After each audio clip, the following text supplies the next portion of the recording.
ইদানিংকালে আমার চোখে পড়লো যে পুরো দেশের অ্যাভারেজ তাপমাত্রা 15 ডিগ্রি সেলসিয়াস হয়েছে এবং সারা দেশে একটা ঠান্ডা, একটা কনকনে শীতের একটা পরিবেশ তৈরি হচ্ছে। আসলে 15 ডিগ্রি সেলসিয়াস তাপমাত্রা হয়ে যাওয়া এটা এক ধরনের ক্লাসের মানুষদের জন্য কোনো কষ্টের নিউজ না, কিংবা কোনো হৃদয় বিদারক নিউজ নয়। আমাদের মধ্যে যারা মধ্যবিত্ত কিংবা উচ্চবিত্ত তাদের জন্য এই নিউজটা চিন্তার কিংবা ব্যথার কিংবা আফসোসের কোনো নিউজ না। আমাদের অনেকে এটাকে এনজয় হিসেবে নিয়ে নিয়েছি। এই নিউজটাকে আমরা এনজয় করছি, কিংবা এই নিউজের যে ফলাফল ওটাকে আমরা এনজয় করছি, কারণ আমাদের কাছে পর্যাপ্ত পরিমাণ ভালো ভালো কম্বলের ব্যবস্থা আছে, আমাদের ওয়াশরুমগুলোতে গরম পানির গিজারের ব্যবস্থা আছে।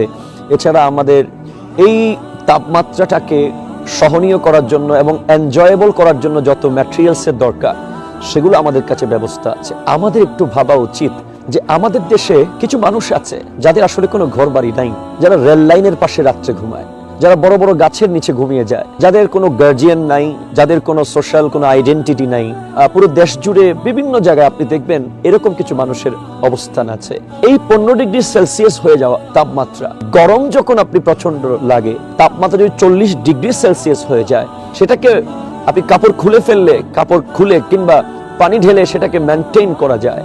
কিন্তু তাপমাত্রা যখন নিচে চলে আসে, 15 ডিগ্রি হয়ে যায়, তখন ঠান্ডাটাকে কভার করার জন্য, ওটাকে নিজের বডির সাথে মানিয়ে নেওয়ার জন্য কিংবা সহ্য করার যে ক্ষমতার দরকার, যে শক্তির দরকার, এটা আসলে আমাদের দেশের অনেক মানুষের নেই। আমার দেশের মানুষ যখন এই কঠিন শীতে শীতার্ত অবস্থায় রাস্তার ধারে পড়ে আছে, ঘরের মধ্যে কঠিন শীতের সাথে যুদ্ধ করছে, ঠিক সে সময় আমাদের করণীয়গুলো কি? আসলে আমরা আসলে চাইলে 3 ভাবে কাজ করতে পারি। একটা হলো ব্যক্তিগত উদ্যোগে।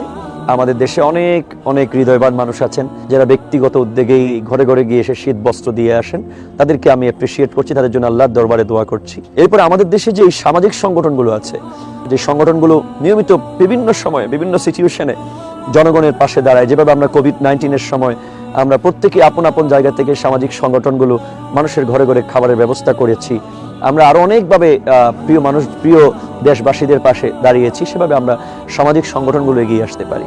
এরপরে আমাদের যারা জনপ্রতিনিধি মহোদয়গণ আছেন, আপনারাও চাইলে আরো বেশি পদক্ষেপ নিতে পারেন। আমাদের বিজয় দিবস 16 ডিসেম্বর আমরা এই বিজয়ের মাসটাকে অনেকভাবে উদযাপন করেছি। তার মধ্যে আমি মনে করি আমরা যদি 100% শীতার্ত মানুষকে শীত বস্ত্র দিয়ে নিশ্চিত করতে পারি যে বাংলাদেশে আর কোনো শীতার্ত মানুষ শীতে কষ্ট পাচ্ছে না, তাহলে আমরা কাল কিয়ামতের মাঠে আল্লাহ রাসূল সাল্লাল্লাহু আলাইহি ওয়াসাল্লামের সামনে দাঁড়িয়ে আমরা নবীজিকে বলতে পারবো, ইয়া রাসূলুল্লাহ, আপনার আবু বকর সিদ্দিক যেভাবে নিজের সন্তানের হাত থেকে খাবার নিয়ে গরিবের হাতে তুলে দিয়েছিলেন, আপনার ওমর ফারুক আযম রাদিয়াল্লাহু তাআলা আন যেইভাবে গভীর রাতে মানুষের ঘরে ঘরে গিয়ে অন্য ছদ্মবেশে আড়াল থেকে মানুষকে খবর নিয়েছিলেন, ঠিক সেইভাবে আমার বাংলাদেশের জনপ্রতিনিধিরাও বিজয় উদযাপন করেছে তার আশেপাশের জনগণের খবর নিয়ে।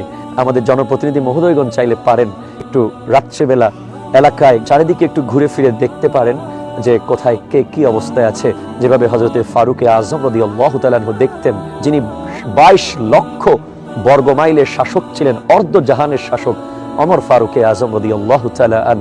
আমরাও চাইলে সেভাবে মানুষকে গিয়ে দেখে আসতে পারি যে কে কোন অবস্থায় আছে। বুখারী মুসলিমের মধ্যে হাদিসটা এসেছে, নবীজি ইরশাদ করছেন, লা ইউমিনু আহাদুকুম হাত্তা ইউহিব্বা লিআখিহি মা ইউহিব্বু লিনাফসিহি। একজন মানুষ ততক্ষণ পর্যন্ত পরিপূর্ণ ঈমানদার হতে পারবে না যতক্ষণ সে নিজের জন্য যে জিনিসটা পছন্দ করে, নিজের জন্য যে জিনিসটাকে ভালো মনে করে, নিজের জন্য যে জিনিসটা উপকারী মনে করে, তার আরেক ভাইয়ের জন্য সেটা মনে করে না। নবীজি ইরশাদ করেছেন, তোমরা ছোট্ট কোনো ভালো কাজকে অবহেলা করবে না, আবার ছোট্ট কোনো অন্যায় কাজও করবে না। অনেক সময় দেখা যাবে ছোট্ট একটি ভালো কাজ, একটা ছোট্ট কম্বল আপনাকে কাল হাসরের মাঠে জান্নাতে নেওয়ার ব্যবস্থা করে দিতে পারে, সেটার ওয়াসিলায় আপনি জান্নাতে চলে যেতে পারেন। আর ছোট্ট একটা গুনাহ জাহান্নামে নিয়ে যেতে পারে। তো কোনো ছোট কাজকে আমরা অবহেলা করব না। আমরা একটা কম্বল সবাই দিতে পারি, সবার জন্য একটা সহজ সাধ্য একটা ব্যাপার, আমরা সবাই এই সুযোগটাকে কাজে লাগাতে পারি আল্লাহর দয়া পাওয়ার জন্য, নবীজির আদর্শ বাস্তবায়ন করার জন্য, সর্বোপরি মানবতার পাশে দাঁড়ানোর জন্য। আজকের মতো যাচ্ছি। আসসালামু আলাইকুম ওয়া রাহমাতুল্লাহি ওয়া বারাকাতুহু।